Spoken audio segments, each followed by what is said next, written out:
Pemirsa, tambahan kasus positif COVID-19 di Denpasar per Sabtu 27 Juni 2020 mencapai 40 orang. Ada klaster baru yang diwaspadai kecuali klaster pasar tradisional dan pelaku perjalanan dalam daerah atau PPDD.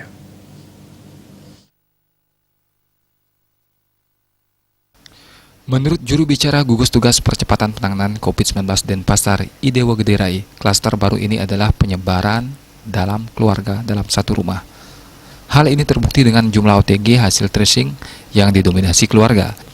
Ini menjadi peringatan agar kedisiplinan dalam penerapan protokol kesehatan di keluarga dan masyarakat.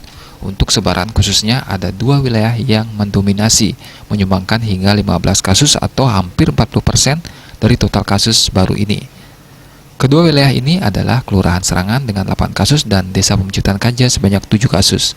13 wilayah yang mengalami penambahan terjangkit COVID-19 lainnya adalah Desa Sumber Tekau 1 orang, Kelurahan Pedungan 1 orang, Desa Ubung Kaja 1 orang, Kelurahan Pemecutan 2 orang, Kelurahan Kesiman 2 orang, Desa Tegal Harum 1 orang, Kelurahan Padang Sambian 1 orang, Desa Pemecutan Klot 1 orang, Kelurahan Sesesan 1 orang, Kelurahan Dangin Puri 4 orang, Kelurahan Semerte 4 orang, Desa Dangin Puri Klot 4 orang, dan Kelurahan Dauh Puri 1 orang. Secara kumulatif, Dewa Rai menjelaskan kasus COVID-19 di Kota Denpasar kumulatifnya sebanyak 480 orang.